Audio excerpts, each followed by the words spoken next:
At the Mississippi Arts and Entertainment Experience in Meridian, we believe in the power of the arts, storytelling, and education, just like Mississippi Public Broadcasting. MPB connects communities across the state with quality programs that inform, inspire, and engage.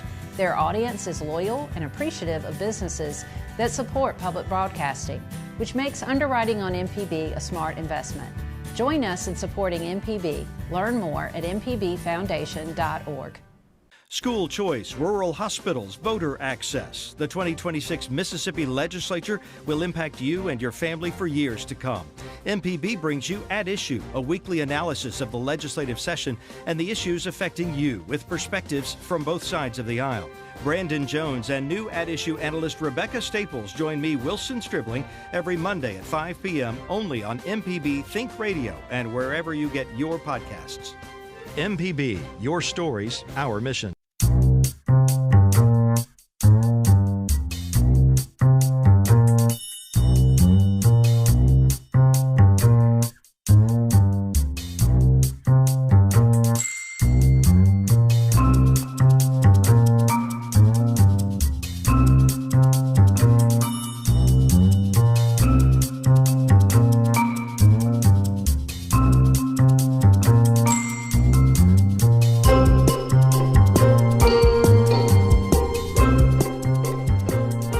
From MPB Think Radio, this is Deep South Dining. I'm your host, Carol Palmer, and Malcolm is away, and Joe Sherman and I are getting ready to play. We're going to play all afternoon long. What did you think about that?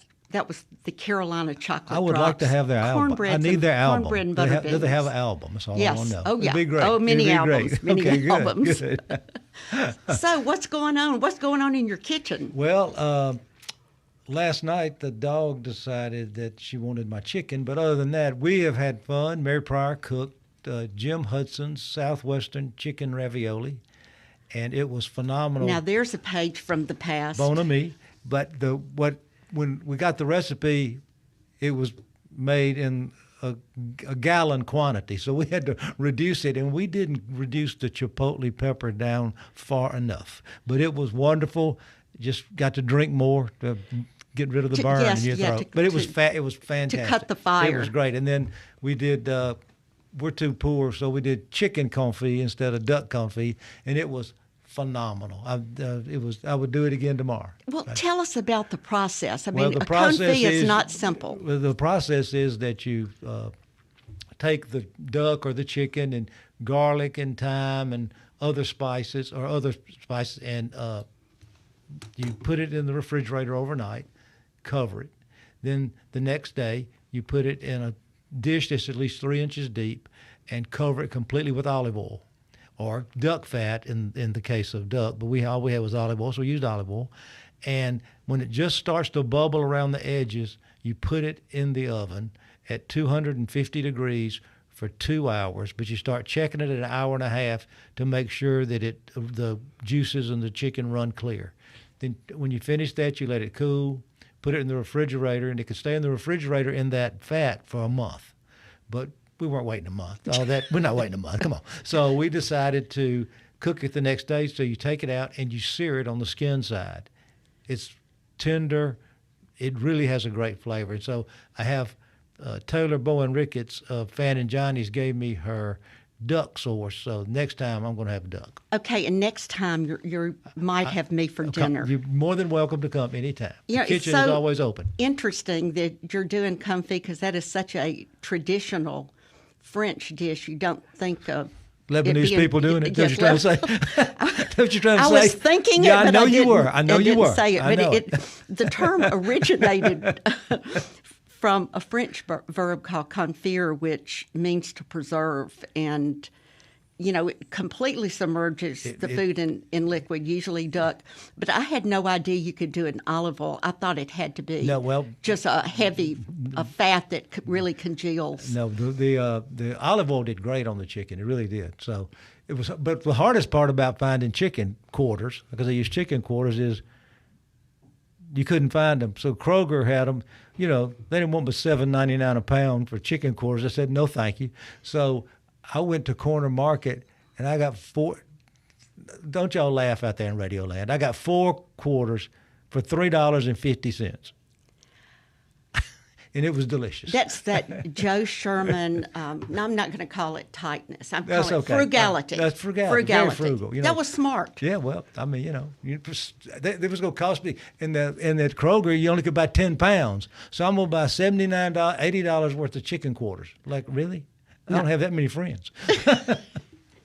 Well, at the Palmer House, we are going to be celebrating John's birthday tomorrow evening.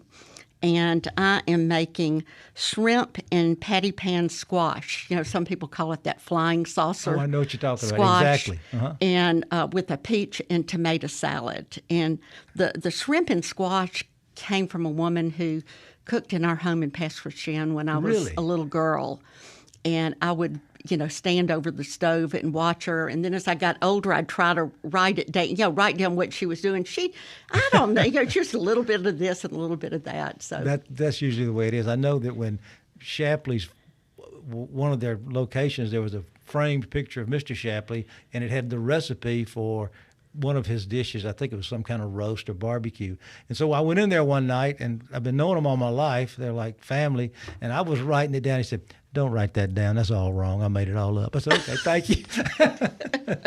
Thank you, Ely. Well, I'll be having Harriet's shrimp and squash tomorrow night. All right. And celebrating my sweet husband. So that's great. He's so lucky. Very lucky.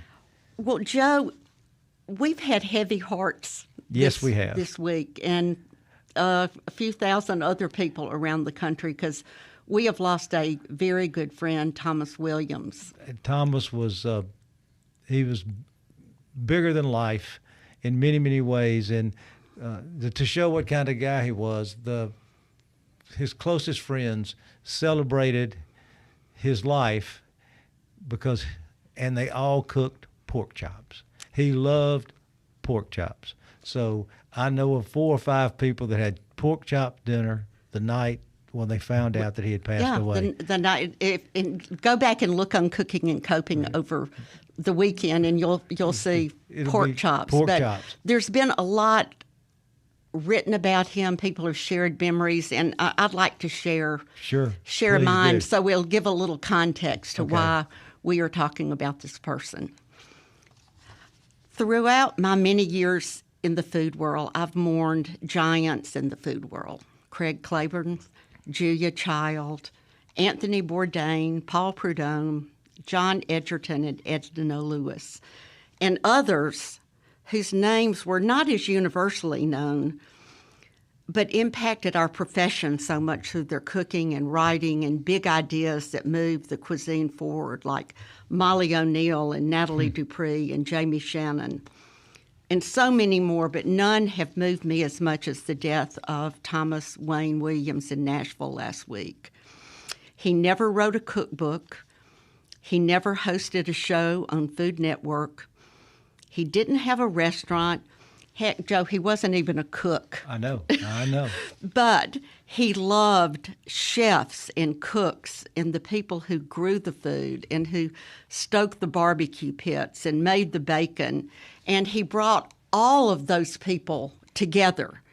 And I thought of him as the kind of the everyman of the Southern food world, just a happy warrior of the food world. And to be Thomas's friend, and truthfully, everyone thought they were Thomas's best friend. Sure they did. I saw where you jumped on and said, Thomas and I talked every morning at 5 o'clock a.m. We did. Yeah. And then Mike Wagner says, and I was in the next half hour. Yeah. But we all thought that that we were his best friend. And to be Thomas's friend was to be treated to a rolling feast of food and laughter. And he was a realtor, supposedly, by day. Exactly.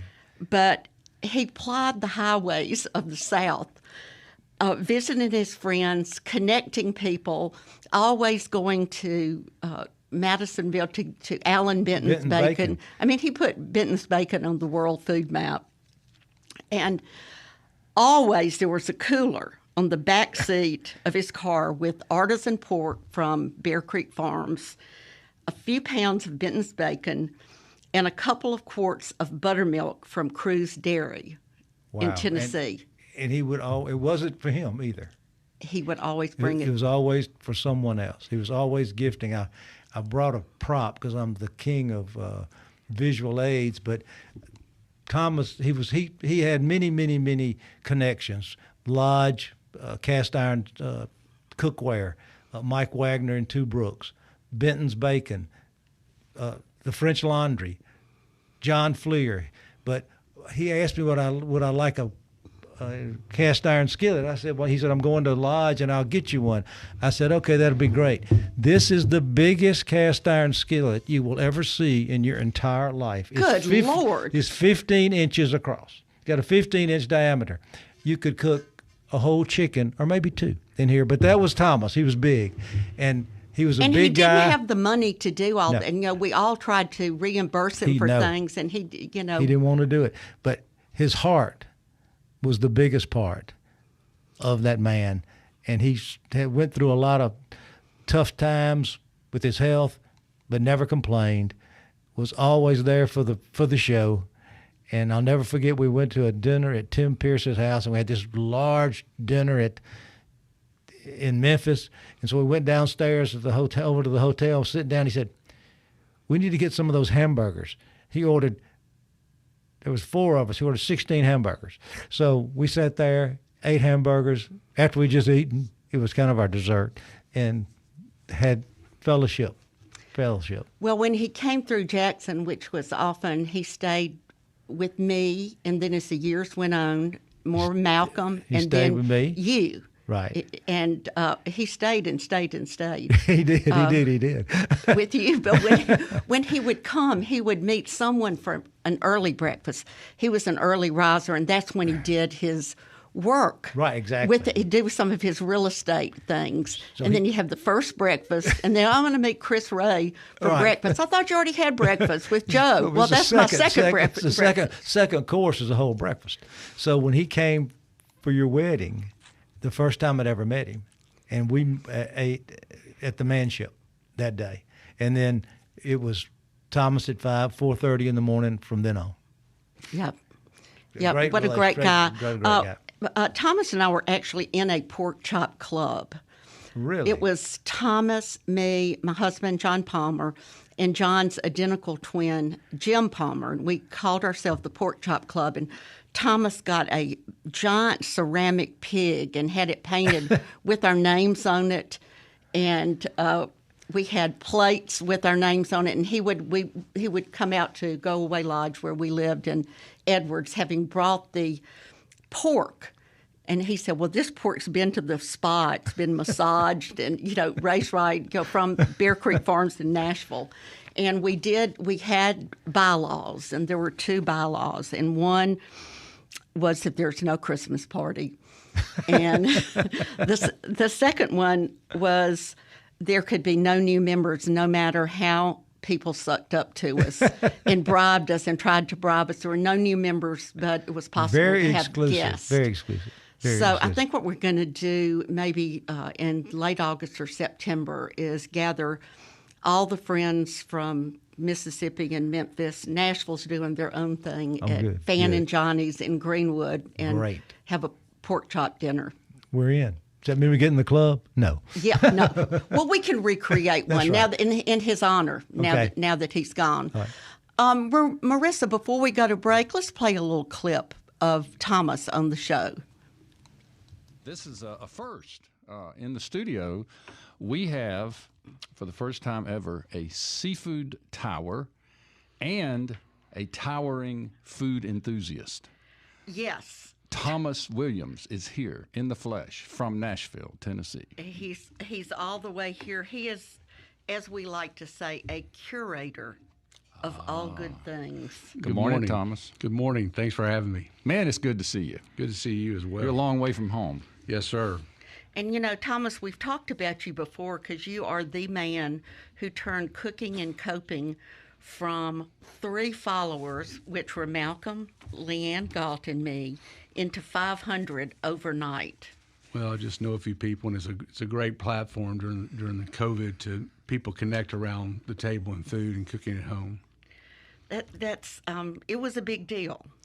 Absolutely, and we are proud to call you our friend. And we're so glad you're here. I know you've been on a food journey, which you're always on, but you've been on the road. And if you wouldn't mind, maybe clue us in on how you came from Nashville and ended up here in the old, bold new city of Jackson. Sure. I first stopped in Memphis and at the home of Bill and Lisa Andrews, good friends, and we had dinner at Grit in Taylor, Mississippi. Following morning, had breakfast, a big bed breakfast with Elizabeth High School. You didn't laugh at all, did you? Not at all. Not at all.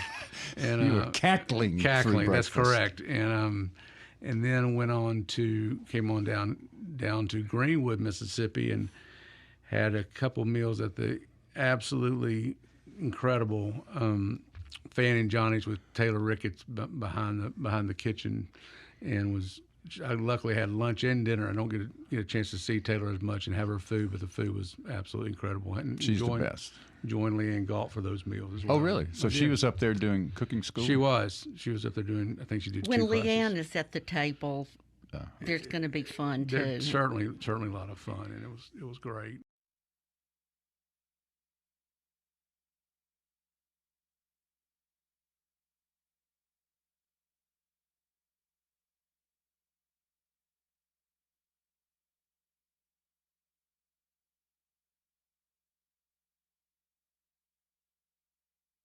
School choice, rural hospitals, voter access. The 2026 Mississippi Legislature will impact you and your family for years to come.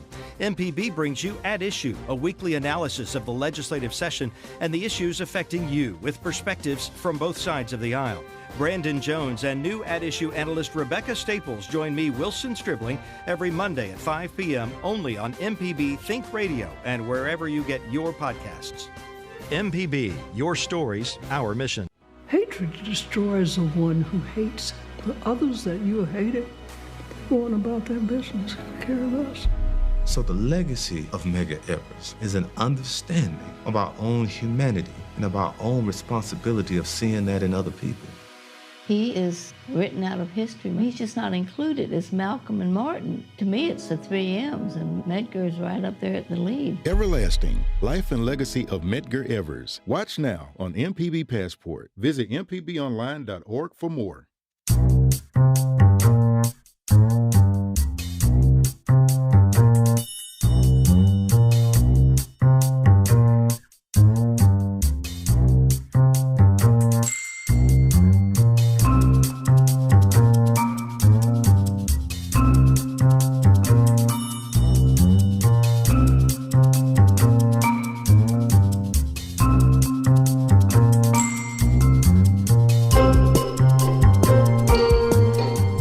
Listening to Deep South Dining here on MPB Think Radio. I'm Carol Palmer with my good buddy Joe Sherman, and the Deep South Dining podcast is brought to you by Mississippi Red Pepper Sauce. So, discover more at msredpeppersauce.com. Hey, Joe. Hey, how are you doing? Doing good so far. We're good. We're good. Malcolm's probably listening. He's probably going to critique us, but that's okay. But the good thing is that we have one of our other great friends here. We need to check in with him about every 6 months or so. It's our life preserver today. Yes, yes. It's Stafford Shurden from Drew, Mississippi.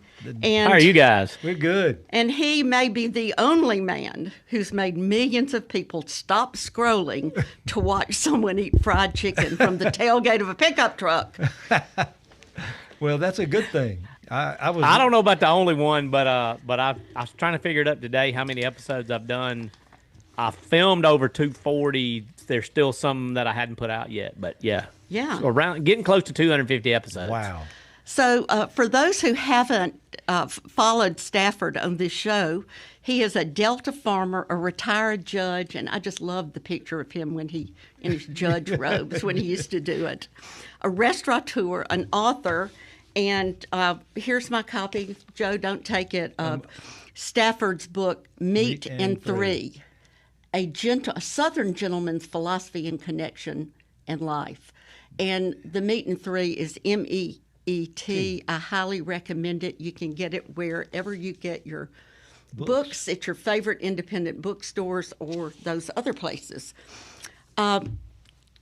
He is the owner of, it's now Stafford's Meat and Deli in Drew. And the social media series, which is where we first got to know each other, is the Gas Station Tailgate Review, and it has become an international sensation, introducing viewers to some of our best hidden food treasures. So, wow. Where did the idea come from? I don't know how many times I've told this story, but I try to keep it the same. In my mind, things change over time. I know you guys know how that is, but originally it was just a way to advertise my own restaurant. I was just struggling financially at the time, and social media was free, and I was like, how can I advertise my own restaurant? And kind of zeroed in on this idea that gas station food in the South is a thing, and it kind of worked. I didn't expect it to work, but it kind of worked. Wow, you're a natural. Well, it's working. I tell you, that's great. I love it. I was laughing so hard when you went to the Hernando Square Market. What you said about the bathroom. Oh yeah, they didn't need cleaning. They needed a contractor. I remember that well. That's right. It then needs a hammer and a contractor. Yeah. So, did you have any clue that this would become something millions of people listen to? And I've owned my own restaurant for 21 years now, believe it or not. And we would have people from out of town come through occasionally, and they would always say something about the gas station food, but especially food writers. So if we had food writers or you had chefs from out of Mississippi come here, they were always they looked at that they were like, we don't understand why the gas station food is so good. And it wasn't a thing 15 years ago everywhere else, but then this weird thing that's happening in that industry today, and I'm a little more connected. I mean, after that many episodes, I go and speak at their conferences and stuff now. You're seeing more of that all over the country, but really pioneered by the southern gas stations, in my opinion. Stop that right really there. Is why I was like, that's a thing. You're speaking at gas station conventions? So one of the biggest trade shows in the world is the National Association of Convenience Stores. They do it every year, and I've spoken to their whole group twice. And I've been on their podcast a bunch. They've been super good. They're a great resource for me, by the way. And, you got Wawa, right, which is doing great food now. And they'll tell you quick, they're a restaurant that has gas. That's exactly not a gas right. station that serves food. Well, that's not a Southern thing. No. I still think we do it better. But there's a chain of stations in New Jersey where they do brick oven pizza in the whole chain. The whole chain does them. So it's catching on. They're learning from us. Are they doing it as well as we do it, though? That's the question. Not yet. Not yet? Well, don't give them any Not yet. secrets. Okay? Don't tell them our secrets. Well, I think part of it is because we are such an agricultural rural state, and there are a lot of places that, restaurants are not accessible, especially up and out from where you are, Stafford. And the gas station becomes a place to get really good food. Well, the gas station is the grocery store. It is sometimes even the post office. It is, especially like you said, in ag towns like where I am, you see those guys in the morning and they buy a biscuit, their coffee, ice for their cooler, a few drinks, and then they buy a box of chicken that they put on the tractor with them. And chicken holds really well. Room temperature chicken is as good as it is. True. Straight out of the fryer to me. I love it room temperature. And I think that played right into gas stations being a place for food, especially early in the mornings. And like you said, I mean, you go in these places. I was in Duck, North Carolina not too long ago, and you go in there and it's a full restaurant. And I mean fine dining restaurant. I had a crab cake breakfast slider that day. At the gas station. At the gas station. And in the back they have a beer tap, like outdoor space. Uh-huh. They do live music there on Friday and Saturday nights. And, just you start running into these things that are just completely unexpected. And one of the stories I've been told by some chefs is it's hard to get along for a restaurant, but it's easy to get along for a gas station. So now, some that's of them are something doing I it for have that reason. never thought of. Huh. Oh, yeah. Yeah, the rate of restaurant failure is very, very high. Way higher than a gas station. So restaurants don't, it's real hard to borrow money. I've borrowed money for restaurants twice. it's not the easiest process, let me tell you. Yep. I saw one of yours not too long ago that really was interesting to me. It was from Saxahall, North Carolina. I saw it too. Beef short rib sandwich. I know. Joe, what did you think of that? It looked delicious. I love short ribs. Absolutely love short ribs. Was it a real short rib or was it? Yes, it was chuck? real, and that was the same trip that I went to Duck, North Carolina. Are you saying duck like a flyaway duck? Yes, Duck, North Carolina. So you've got Nag's Head, Kitty Hawk, and Duck are all on the Outer Banks. Okay. So, I mean, that's 18 hours from Jackson. Yikes. Duck, North Carolina. It's a good drive. It's like going to Key West is so far. And then Saxapahaw is how it's spelled, but I don't actually think that's how they say it. It's closer to Tennessee. It's up in the mountains. And oddly enough, it's an old cotton mill town. So it's in the mountains. One town over, the name of the town is Eli Whitney. So just to show you how steeped in cotton they are. So you don't think you're going to be in the mountains, an old cotton mill town. And this was the cotton mill that they took that one building and they made it into one part of it's a gas station, one part of it's a school, one part of it's a general store. It's like 4 different businesses in this one building. And chef-inspired food, and that may be the best sandwich I've ever eaten anywhere, Really? not just a gas station. It Well, was really it good. really looked it. So, it didn't have the bone in it, right? No, they cut it because you can get the short rib without the bone on Right. it. Was it called chuck flap or something like that? Something like that. Yeah. I thought when somebody served me one without the bone that I was getting just part of a chuck roast, but I guess I'm not. I don't know, and I didn't ask, but I don't know. This was cooked to like roast beef debris, kind of. Okay. So it's braised. I would call it braised. Okay. So I don't know if they braised it off the bone, and they could have done that, or if they cut the bone off. I don't know. Okay. It looked multi-layered from the way you held it up in the review. Well, it looked great. There was a lot going on there, and they had great, tomatoes and everything were wilted perfectly. There's that wilted enough that they still had their integrity and just the different flavors coming in, but they all, hit the tongue at a different pace. It was really good. So when you pull up do you let them know you're coming? Do they know you're coming? Typically, no. I like getting the real experience, but I'm getting to the point now of when you drive 18 hours somewhere, they better be there. I'm kind of thinking I need to let them know I'm coming because I don't want to get there and they go, oh, well, we're not open on Wednesday afternoon or whatever it is, because that's happened to me. I've driven 10 hours somewhere and you get there. As a matter of fact, it happened the other day. And I'm going to tell on myself a little bit. This will just be between us, right? Right, of course. But there's this place in, and I say this name wrong every time, but I call it Severable, but some people call it Sevierville, Tennessee. It's right by Pigeon that's Forge, what they where call it, right. Dolly Parton grew up. That's right. And there's a restaurant called Chubby's, and there's a gas station called Chubby's. Same people. So I go to the gas station, and they're like, we're closed on Fridays. So I go to the restaurant and order what I want and go back to the gas station and film it because it's the same food. Because I'm like, smart. I'm 8 hours from home, man. I'm not coming back next week. Well, how was it? So I tell you, it was a fried pork tenderloin sandwich. And it's kind of comical because they could not shut the lid on the one compartment tray. And so the hamburger bun looks like the top of a biscuit on this thing. It's about that big around, the pork chop is. And I'm not. So for those people that can't see your hands like I can, that's what about? It looks like a steering wheel from here, but it looked like a hubcap is what it looked like. And the little bun on it, which was not a little bun, is comical. You need to see it.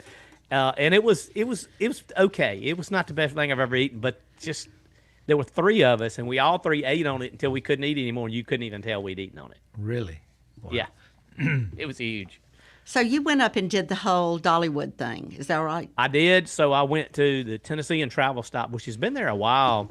The original place burned, and they rebuilt this really nice one, and I went to the original, and it was okay. And I think they had been struggling for a while. They came up with some kind of partnership with Dolly Parton, and now they sell. If you've been to Dollywood, by the way, you know about the cinnamon bread at Dollywood, which is kind of famous.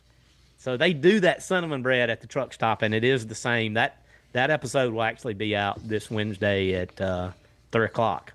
And it's very Dolly, so everything in there's got her face on it, and her guitar's hanging on the wall, and it's kind of cool. It really was. It was a lot of fun. Well, that's good. Well, Stafford, is your biggest platform TikTok? Is that where you aim everybody? You know, I don't aim anybody anywhere. Like if you're a YouTube person, you can follow me on YouTube. But probably the most views, I do 1.5 million or so views a month on Meta. So mostly Facebook and Instagram, and TikTok is weird. Like some months I'll do, 50,000 views, and some months I'll do 1 million. TikTok is really weird. But yeah, wherever you're comfortable watching me, I post sometimes a little longer form on YouTube, and we've got some stuff. You and I were talking yesterday, Carol. I've been with Roy Doyle today, and we filmed that whole thing, driving in the truck and everything. And I'll do some longer form content on YouTube. So there'll be some stuff on YouTube every now and then that's not on the regular, like Facebook and stuff. So tell people how to find you. Let's start with Facebook. So the easiest thing to do, I actually have a website now, so my book publisher made me get a website. So you can just go to staffordshurden.com, and right up at the top are all the little icons for, whatever you do, YouTube or whatever. And what's cool about it is you can scroll down, you can see the other stuff I got going on. You can go find the book and all of that. I like it. You said earlier, go in your local bookseller, which I like. I like supporting my local people because I'm a local person. But yeah, Stafford, you are a local person. Very much You're the so. most local person I know. You have Stafford's wearing a hat that says Drew, Mississippi on it. I can't see population 1982. So yeah, this is a Blue Delta. Blue Delta made this hat, the Gene folks. Oh, good. Yeah. Yep. So they have some Drew connections. And then you usually many times in your videos have on your T-shirt Archie of Drew. Shirt. Yeah. So that's become kind of a joke in our family because if I wear the shirt, I get recognized in places. If I don't wear the shirt, I don't get recognized. Well, it really spoke to me that Archie Manning actually blurbed your book. So he knows that Archie of Drew is going everywhere. That's right. Yeah, I asked him before I did the shirt, and there's a license plate that they gave away in 1971 and on Archie Day that said Archie of Drew, and it was blue writing with a white tag. And I'm a State fan. I don't know if you can see that. Yeah, me too. But I told Archie, I said I did not have the heart to do that in Ole Miss colors, so I did it in Saints colors, which he got a big kick out of. He's fun. He is. Well, now there are two famous men from Drew: Archie Manning, the great football player, and Stafford Shurden, the great. Well, I appreciate that. So I want to hear more about the muffalata at Frattesi's with lettuce and tomato. So let me just tell you, I went to Frattesi's today with Rory. Oh, did you really? Yeah, he wanted to tag along because he's doing a story. And he wanted to do something about roads. I said, well, come tag along with me, and we'll go through the Delta, and you can see what I'm doing. And he did. So I went back there today, and it's a whole different thing. So I had a person with my camera, Roy with his camera. So we looked important, I guess, when we came. So all three Frattesi brothers were there, which was awesome. But they brought me some, and I forget what you call it. You may know, they take a pork loin, and they do it like you would cure a ham. So it's like prosciutto. Really? And let me tell you, it's the best thing there. I mean, I can't wait to show this on camera. This won't come out until I'm going to wait for Rory's articles to come out. But it was so good. It was just like it's like a Mississippi Delta prosciutto. It was so good. Wow. And so I didn't even know they did that. You're Delta guys, but a lot of people in our audience are not. So, Joe, you want to tell them where Frattesi's is? Right outside of Leland, Mississippi. I mean, on Highway 82. It's a great place. It's a great place. You can buy gas. You can buy food. You can buy prosciutto. Yeah, you can buy potato chip. I mean, all the usual stuff. And you can buy a muffalata with lettuce and tomato on it. That got me. And you can buy crickets if you want to go Probably fishing. So. Yeah, you can buy minnows. You can buy whatever. And and Joe knows this, there's such a history of the Delta's a new place in a lot of ways. It's 100 years old, right. 120 years old. And so everybody's story there is immigration. And there's this great Italian history of immigration in the Delta in particular. And it's so cool to me as a Mississippi Delta farmer to go in a place like that, and the farm shop is behind the store. And so when I filmed there the last time when I did the muffalata, they were back there loading planters and stuff behind me and selling, sandwiches out the front door of the restaurant. It's just, that's so quintessentially the Mississippi Delta. Exactly. It's just hard to explain it without you going there and seeing it for yourself. Well, and there's a frequency to a really good restaurant. And anybody in the restaurant business knows what I'm talking about. You walk in and there's just a different frequency. Everybody's moving at a different pace. Exactly. And that place has that frequency for sure. As soon as you walk in, you know you're in a good place. Well, you talk about immigrants. So my dad had a grocery store, and 3 blocks down, a Chinese man would have a grocery store, and three blocks down, an Italian would have a grocery store. And I didn't figure this out till I got older. They had them so close together because their clients didn't have transportation. Their only transportation was their legs. So, that's why it was, but it was always that way. Growing up in Greenville, 50 to 60% of my little old class at St. Joe High School was either Italian or Lebanese. And one Asian who moved to Jackson went to work for the Bank of America in New York. He's never come home. John Chan, smartest man I ever met. Well, there were 2 big grocers in Drew that were wholesale grocers that supported those little grocery stores you're talking about. So in the same town, instead of having a big grocery store, you had wholesale grocers. And those other grocery stores would drive over there and get their stuff for those little neighborhood grocers. Well, like in Greenville, there was New Deal Tobacco that supplied cigarettes and candy. And then in Shaw, there was Baby Chiz's. He supplied the same thing to those locations. The Delta was, people you don't understand it unless you've spent a lot of time there or you live there. And it was a great place to grow up. And I love the way that it's kind of got a real spot on the map now, so to speak, because there is a lot of great food there. Just start with you, and then just David Cruz and all those people. I went to school with his uncle, David's uncle, and it's amazing the food and how good the food is in the Mississippi Delta. Yeah, and Malcolm and I'll be up there this weekend for the Delta Supper Club. So are you? Really, really looking forward to that. Tell us about the changeover in your restaurant. The changeover? Or are you talking about the supper club we're doing? No, I was. We can go there, but I noticed that the name of your place is now Market and Deli instead of restaurant, Stafford's. So it never was Stafford's Restaurant, but it's funny because there've been all kind of iterations of it. Originally, we were Main Street Deli. Okay. And nobody would call it that. They would say, I'm at Stafford's. And it's funny to think that 21 years ago, we didn't even have a credit card machine. So we took checks, right? And people would come in and write the check to Stafford's. And so later on, we changed it to Stafford's on Main. And for whatever reason, that people couldn't get that. And I was like, Stafford's Market and Deli or whatever. And we started doing that. And we've been that since 6 or 7 years now. Okay.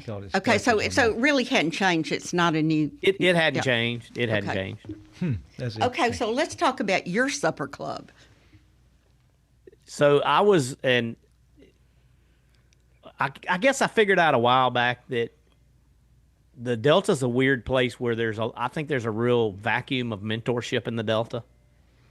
And so after my dad died in 2006, it was kind of a weird time for me. I was still a pretty young man at the time, and I kind of struggled with that, and I started doing business coaching. So I would go out of state or whatever and find these business coaches and got really good advice from a lot of them. And I started going to this place in Nashville not long ago, and they did a thing called Whiskey and Wisdom, which is a great name, by the way, right? Yeah. Whiskey and Wisdom is a superb name. The more name. whiskey, the smarter you are. Right. So I really would like to use the name Whiskey and Wisdom, but since it was taken, and I went to it, and it was just really easy. They did a happy hour with some finger food, some heavy hors d'oeuvres, and then the guy that owned the place would just sit down with a smart business person, and they would just have a conversation. It was very open, and there would be about 100 of us in the room, and people would just ask questions from the audience, and we just talk business. And I'm like, man, it's a shame we don't have that in Mississippi. And one of my mentors, Billy Cox, who worked for Zig Ziglar, by the way, which is Wow. a cool end around. And he said, if it is to be, it's up to me. And I'm like, I've got a place that's not open at night. I don't know, any billionaires like we were hearing in these rooms, but I know some smart people. And in fact, Robert St. John is my next guest. He's going to be there a week from tomorrow here at Stafford's.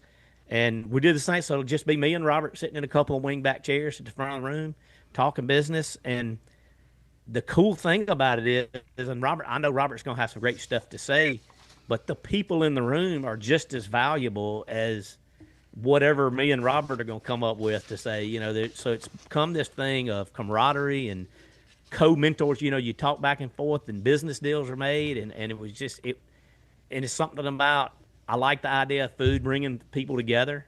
Always does. And it always does. It's something different when you break bread together, which is, also the name of my podcast is Breaking Bread. But we started doing this a year ago, and it's grown and grown and grown. And in fact, in September, we're going to do it at the Cotton House in Cleveland. And Billy Cox, that worked for Zig Ziglar, is going to be there for that one. Wow, what a great concept. Yeah. Stafford, you're always up to something new. Let's take a break, Marissa, and we come back and we'll wrap this thing up with Stafford. Wow. We've got many more questions for him. Several. Golly.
Together through the years, together in the future.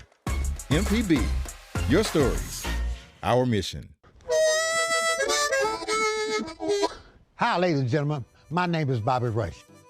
As a blues man, I love Mississippi Public Broadcasting. If you support Mississippi music and their local programming, donate now, right now, and become a member today, not tomorrow. Thank you. Thank you. Thank you.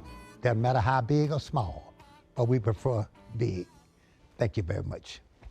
Mississippi is a place of deep roots where every story matters and every voice can be heard. At MPB, we stand with our local communities, bringing you the voices of those who shape our state through local programming that reflects our culture across small towns to big cities, from the Delta to the coast. We tell the stories that define us, from the music that carries our voices to the leaders who inspire change. MPB brings you the heart of Mississippi, celebrating Mississippi one story at a time. MPB, your stories, our mission.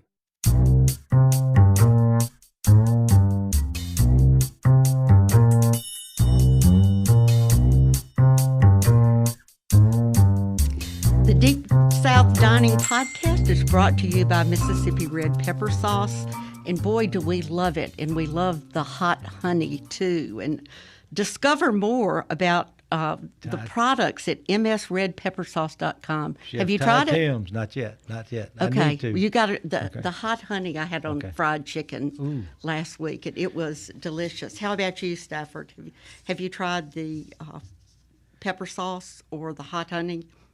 I have not tried the hot honey, but that does sound good on some fried chicken. Yep, I'm gonna send you a link to it. It is absolutely fabulous. So, Stafford, what is your favorite gas station biscuit? You know, I don't eat breakfast really.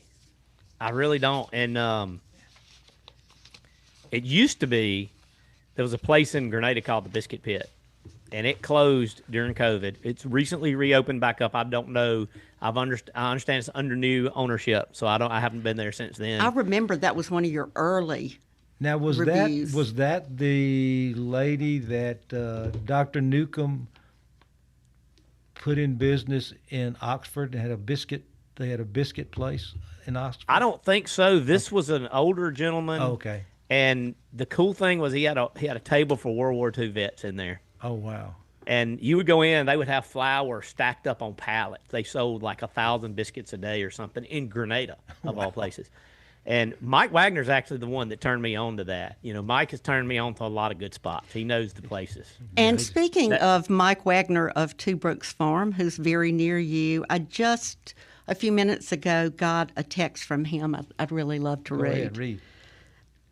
I'm out here on my place trying to trick irrigation water into chasing drought away on this Monday afternoon, listening to Deep South Dining, having to pause because I'm laughing and crying and can't see where I'm going through the tears.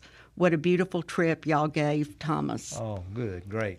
Yeah, you might not have heard it, Stafford. We talked about our good friend Thomas Williams on the first I knew part. Thomas because of Mike. Oh, really? So Mike brought him in here one time, and he had commented on some of my stuff, and of course, Cooking and Coping. I knew him through the Cooking and Coping page, but yeah, he came in several times, and he was kind of a force of nature in a way that may not be the right way to put it, because he was gentle about it. Exactly. You know what I mean? Exactly. But everybody knew who he was anywhere he went. You're so. He was just a And gentle you don't really giant. know how everybody knew him. That's right. He was one of those guys. But he knew everybody. Exactly. So my other question for you is, what's the most underrated Mississippi food? Oh, man. That's really a hard one for me. Underrated Mississippi food. We're trying to play Stumps Stafford. Stump Stafford. So that's hard because a lot of it I think is rated about right. You know what I mean? Like, I think Mississippi food is kind of getting its due in the last 4 or 5 years. People are recognizing that we have people. There's a reason we have an obesity problem. It's because the food is good. That's a good answer. But it is the truth. It's like, you know, and I go around to so many of these places, and it's, you know, our plate lunches are underrated, for sure. Mm-hmm. Like just as a general rule, there's a lot of good stuff in other places, but you come to Mississippi to just about anywhere that does a plate lunch, it's going to be pretty good. Great. And I love the title of your book, Meat and Three. You want to speak to that since we're talking about plate lunches? So the first working title was Blue Plate, because we do a Blue Plate special here every day, but that sounds a lot like a mayonnaise brand. Yes. A little bit. Then we did Meat and Three, MEAT, you know, and you know, you do things when you're writing a book, and I didn't know any of this, but you start looking at like what website's available, right? You know, things like that. And so Blue Plate obviously wasn't available. And we went with Meat and Three was the working title, MEAT, and the book really became more about how food was a connector for people, and which was Thomas's story, you know. Exactly. So many of our stories, food has been a connector. But particularly in Mississippi, and so somebody said, you should think about changing, you know, as a play on words, do MEET. And I was like, I actually have kind of been thinking about that. And this was a book guy that knew some stuff, and I was like, okay. And it gives me something to talk about every time I come on the show. They ask that, which I is love fun. that. It's a great title. It's a great title. So do you carry books around in your truck when you go different places? I try, and you know, when Robert was here with his Mississippi tour, I gave everybody on the bus a Did book. you really? Yeah. So that wiped me out, and I'm back down. I got like 25, but I try to keep a few in the truck, and we always have them for sale here at the restaurant as well. Wow, that's which great. It's been fun. You know, the weird thing about doing the show has been that if you walk in the front of my restaurant, it will be somebody in there almost every day that drove 3 or 4 hours to stop there, which is crazy. Fantastic. Congratulations. That's awesome. That really is. It's Yeah, a tribute. road trip, Joe. I'm ready. Let's go to Fratesi's and then head on up to Drew. Yeah, I'm going. Let's go. Well, I need to get y'all on my podcast. And the great thing is, y'all can make 2 trips, and I can do one of you on one podcast and one on the next podcast. Yeah, get two birds with that's right. Two birds with one 2 stone. for the price of Malcolm one. too, and we'll just make 3 trips. All right. Okay. Well, Wow. we have loved having you today. Thank I you. know you've had a busy day. We didn't mention to people that Rory Doyle in Cleveland is a fantastic, well-regarded photographer, has stuff in the New York Times. And what were y'all working on today? He is doing a story about Mississippi road trips for a newspaper in Amsterdam. Really? So they'll be talking about me and Dutch for some reason, and he just put on Facebook that he's trying to figure out a good way to do this road trip thing. And I said, well, what about gas station food? And he said, when could I tag along? And we came up with today, and so we just hit the road. God, He's really published all over the world. We need to get our friends in Amsterdam to get us a copy. Yeah, absolutely. Yeah. Absolutely. Katja Appelboom. Yep. Okay, well, let's call it a day, guys. Man, I've loved. What a great hour. I can't really fill in for Malcolm. Yeah, but you can. You're doing a great job. We've kind of had fun with Malcolm away today. Yeah, we know he's out there listening, and we're going to hear from him soon. Malcolm, don't be counting the uhs, okay? Yeah, Please. no uhs. No uhs. Does he count those? No, yeah, I think but my he does. wife does. I'll get a list. You said 14 times, Joe. I said thank you.